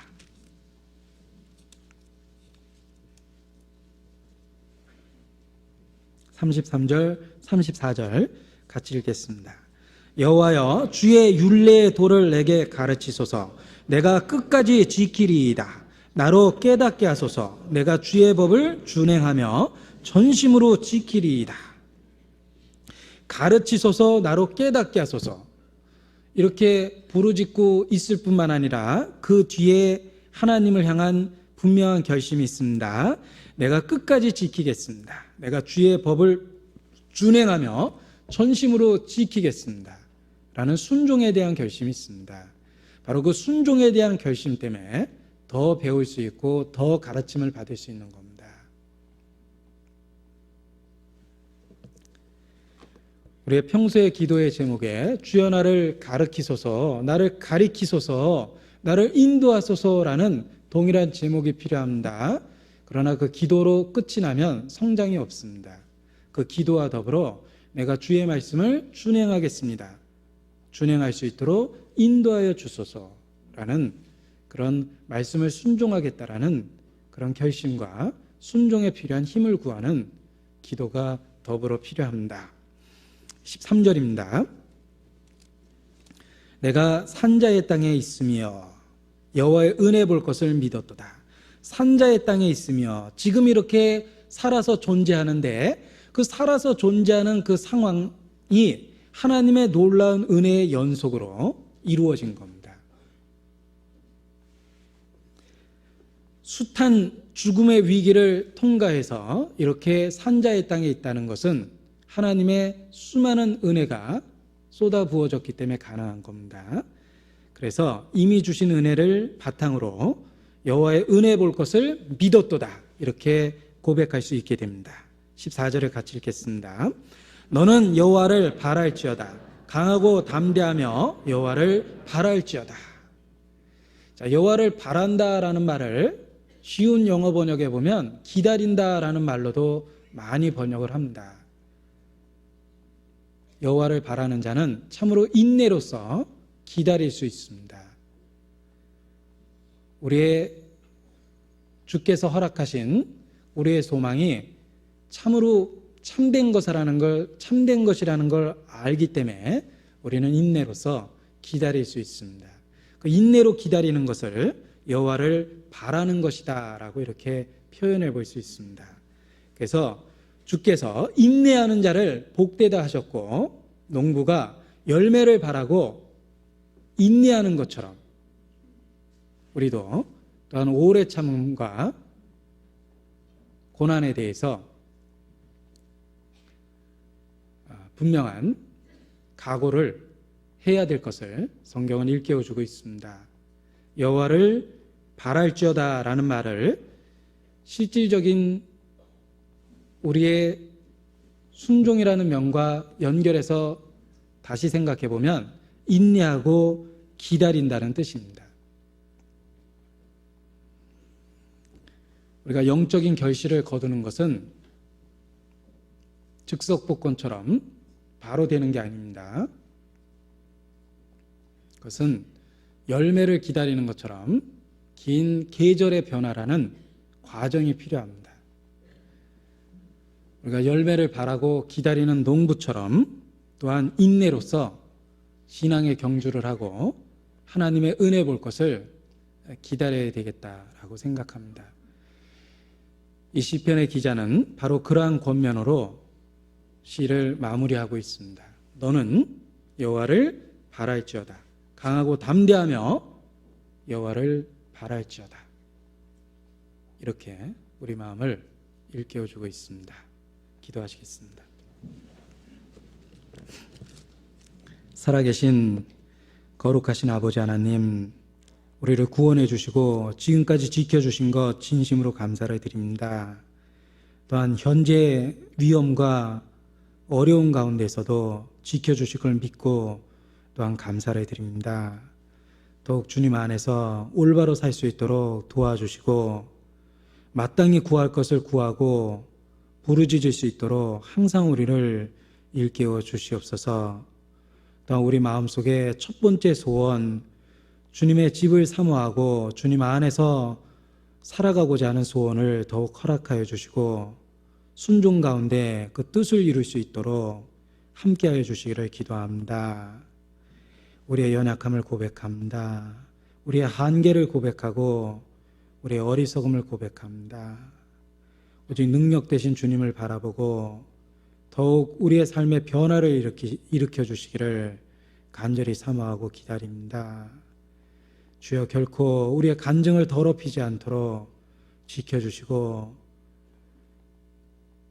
이 어둠의 때에 주의 능력으로 보호하여 주시기를 기도합니다. 주님께 모든 것 의지하고 모든 이후의 삶을 온전하게 부탁을 드립니다. 언제나 우리와 함께 하시는 고마우신 예수님의 이름으로 기도드렸습니다. 아멘. 찬송하시겠습니다. 찬송가 363장입니다.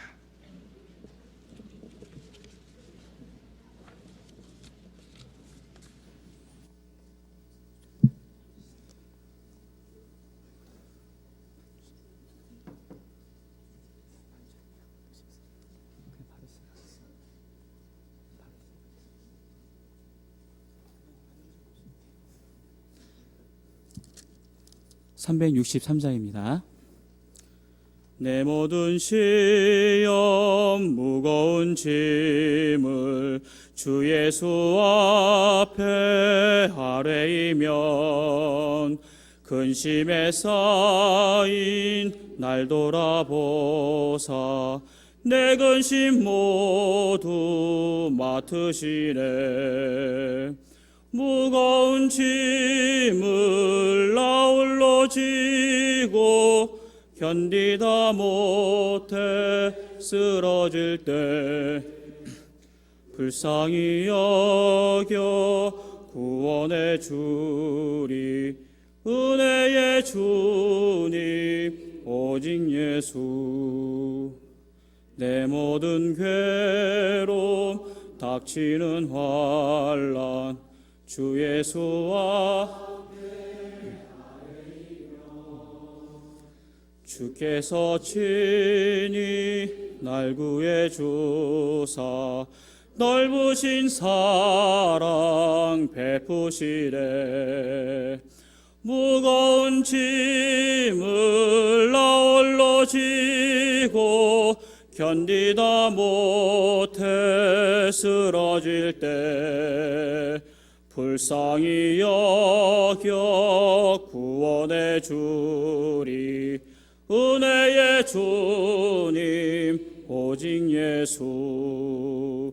내 짐이 점점 무거워질 때 주 예수 앞에 아뢰이면 주께서 친히 날 구해 주사 내 대신 짐을 져주시래.